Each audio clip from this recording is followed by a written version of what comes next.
é uma situação dramática, né? E a gente sabe que o pior ainda está por vir. Ainda vai acontecer mais coisa e ainda vai acontecer mais coisa muito ruim. E a gente, para analisar, ou para a gente acompanhar, para a gente seguir o que acontece no Oriente Médio nesse momento, a gente tem que tomar alguns cuidados, né? O primeiro cuidado é a gente não misturar as referências às religiões com o terrorismo. É fundamental que a gente não faça referência aos terroristas como os muçulmanos. Que a gente não faça referência aos terroristas como os palestinos. O fato de os terroristas serem muçulmanos, e os terroristas são muçulmanos, isso não pode autorizar a gente a pensar que os muçulmanos são terroristas, porque não são. Há terroristas muçulmanos. São muitos terroristas, mas há muito mais muçulmanos do que terroristas. Senão a gente enlouquece. E é uma desinformação, e mais, é uma fake news. Não pode. Os habitantes da faixa de Gaza são tão inocentes quanto os israelenses. Então a gente tem que tomar um cuidado. Uma coisa são os terroristas, outra coisa são os muçulmanos, uma coisa são os terroristas, outra coisa são os palestinos. Para a gente não fazer a referência genérica, os palestinos, os muçulmanos. Não, são os terroristas. Outro cuidado que a gente tem que tomar é não normalizar o ato terrorista. É não enxergar o ato terrorista como se fosse um ato de guerra. Pega o 11 de setembro. Pega o bombardeio de Hiroshima. A gente está falando de 2 atos violentos contra alvos civis, 2 episódios lamentáveis do ponto de vista humanitário, mas eles não podem ser considerados semelhantes de forma alguma. O pavoroso, o lamentável, o horroroso bombardeio de Hiroshima, que depois o de Nagasaki, durante a Segunda Guerra, foi um recurso assombrosamente violento que tinha por objetivo fazer o Japão se render durante a guerra. E ele foi um sucesso porque o governo do Japão se rendeu.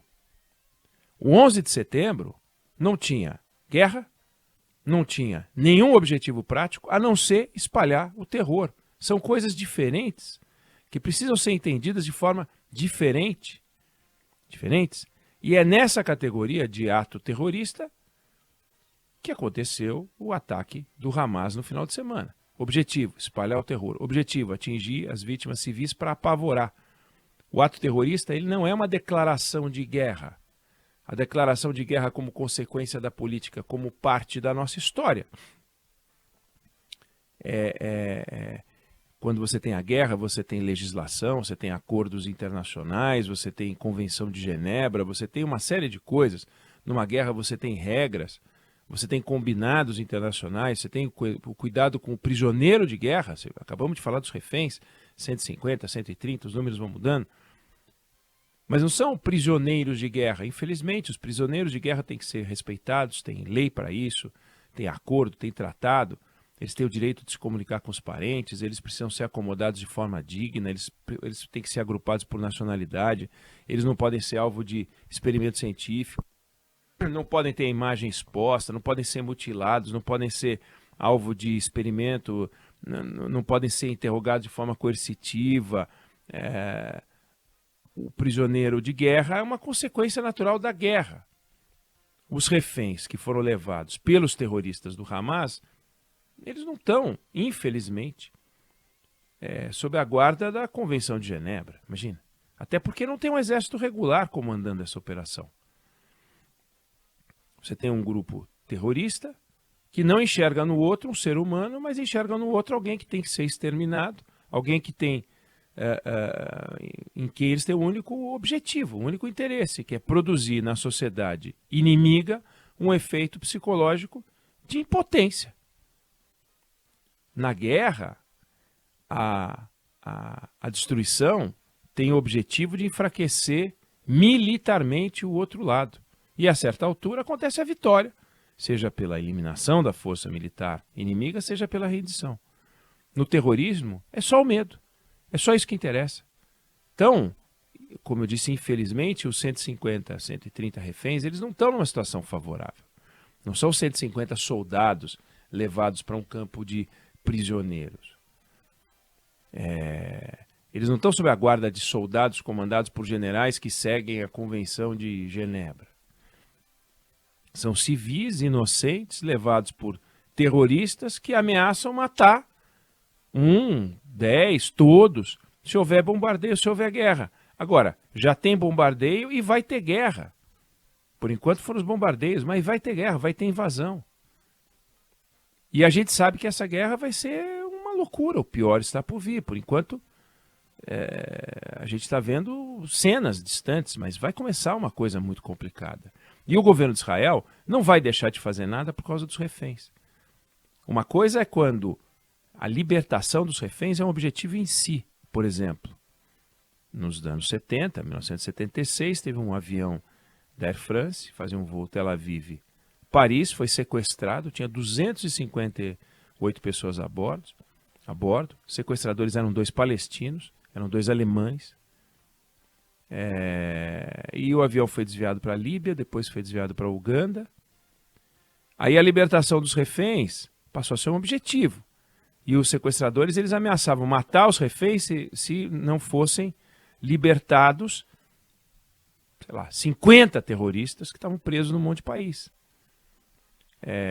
Aí teve uma ação militar de Israel, porque boa parte dos reféns era judeu, e foram para uma ação que foi considerada das mais complexas e uma missão que foi muito bem sucedida. Teve uma baixa, que foi um comandante do exército de Israel, Yonatan Netanyahu, que é irmão mais novo do Benjamin Netanyahu. Ele morreu nessa operação. Agora a situação é completamente diferente. Por mais que o discurso do governo de Israel seja soltar os reféns, não tem um estudioso, um especialista que entenda que a eventual libertação ou morte de reféns vai interromper a ação militar de Israel.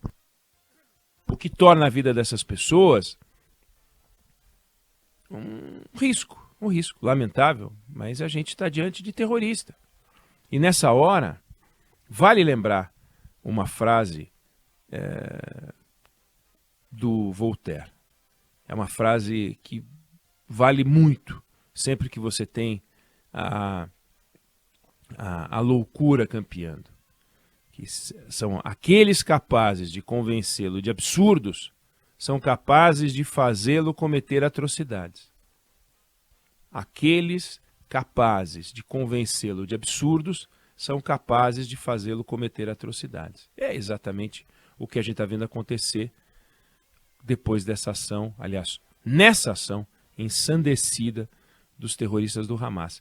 E que é o começo, infelizmente, de páginas terríveis que a gente vai ver acontecer. Foi uma ação, nós não podemos falar ousada, né? Foi uma ação ensandecida, uma ação covarde, e deu no que deu. O Fábio acabou de atualizar, 360 mil soldados esperando.